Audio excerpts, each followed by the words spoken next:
It's not all too uncommon for a hard-living musician to die young, but sometimes stars who leave us early don't even get to become stars until after they're gone. Here are a few musicians who became world famous just a little too late.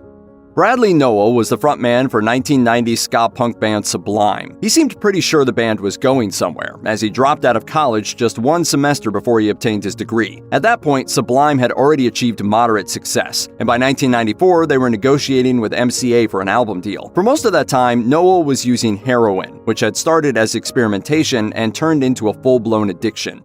His excuse for taking the heroin was that he felt like he had to be larger than life.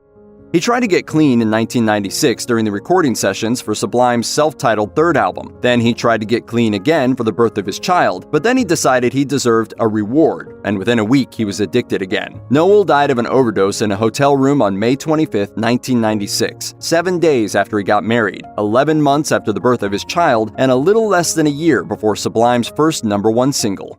She was painfully shy, not at all glamorous, and much to the frustration of record company executives, impossible to pigeonhole.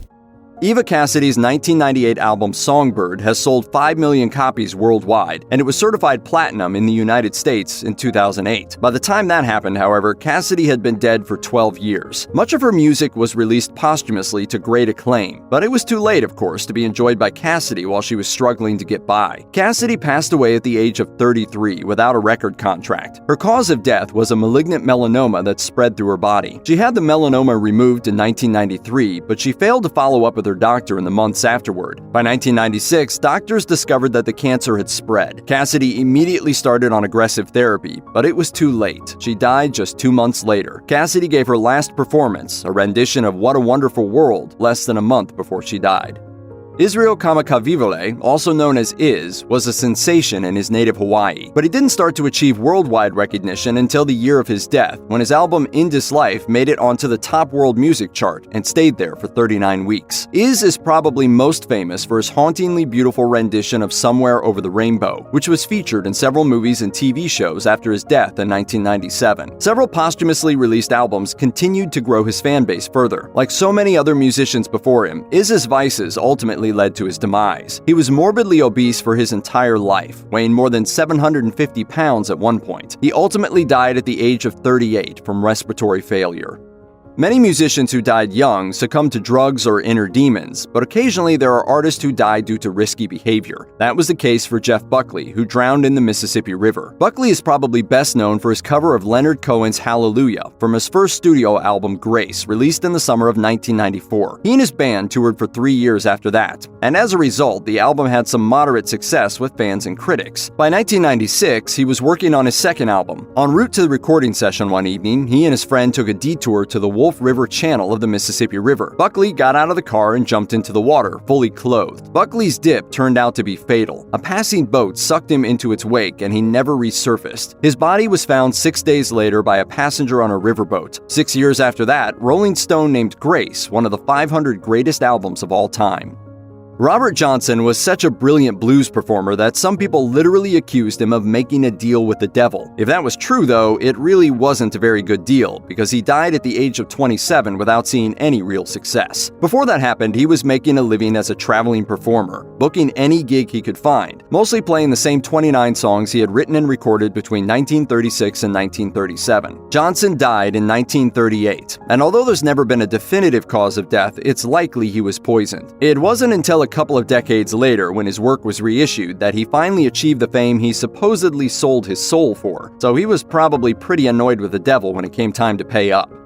Folk singer Nick Drake is well remembered for his stage performances, but not in a good way. Those who saw him perform recall an awkward, nervous guy who mumbled his way through his sets like someone who would rather be anywhere but the stage. If there was ever someone born before his time, Nick Drake was it. Take him off that stage, give him a trip forward in time and a YouTube channel, and he'd have been a star. Drake was made for the internet, but he was born 4 decades too soon. He was a creative mind without an outlet, desperate to share his work but too shy to do it. In his lifetime, he had a small following, and critics generally acknowledged his talent. Fellow musicians fell in love with his work, but he failed to reach a larger audience. He overdosed on antidepressants in 1974, and in 1999, his work was rediscovered by Volkswagen marketers. The car company used the song Pink Moon in a commercial. People who saw the ad liked the song, and pretty soon Nick Drake was on the Billboard charts 40 years after his death.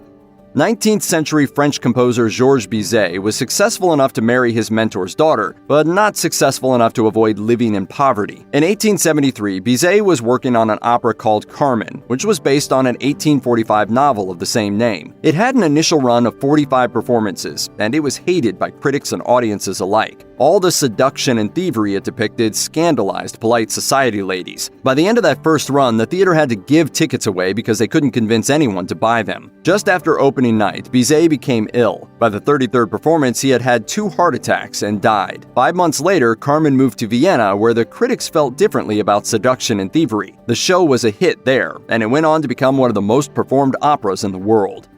No one today would dare say that Johann Sebastian Bach was anything but a musical genius, but there was a time when he was merely respected. He had a long career with plenty of ups and downs. At one point, he was actually thrown in jail because Duke Wilhelm was annoyed at him for finding a new job, and later in life, he began to lose his eyesight, probably as a result of diabetes. He died from a stroke in 1750 at the age of 65, and his manuscripts were divided between his sons. It wasn't until a century later that anyone started to remember him. In 1850, there was a society dedicated to publishing his lost works, and musicians like Felix Mendelssohn and Robert Schumann were instrumental in bringing his music back to the public's attention. It's hard to believe there was ever a time when Bach's music was considered obscure. Even Albert Einstein allegedly had something to say about him. Listen, play, love, revere, and keep your trap shut. Can't argue with the words of a genius. Sometimes the death of an artist marks not just the end of a creative mind, but the beginning of a morbid legend. After Joy Division's Ian Curtis hanged himself in his kitchen, he became sort of an idol. The Independent described public perception of his death as an elevation into some sort of philosophical victory of life through death. The fact that he was the frontman of a popular band probably contributed somewhat to this idea, but the sad truth is that Ian Curtis's death was not a story of triumph over adversity, but a tragedy of a suffering young man who wasn't getting the help he needed, and a young daughter who was left without a father. Curtis had epilepsy, and in the months after his death, bandmates remembered the profound and negative impact the illness had on his state of mind and on his ability to perform. He ended his life just 2 days before Joy Division was supposed to embark on a U.S. tour. The band's second album was released 2 months later, and the song Love Will Tear Us Apart reached number 13 on the UK singles charts.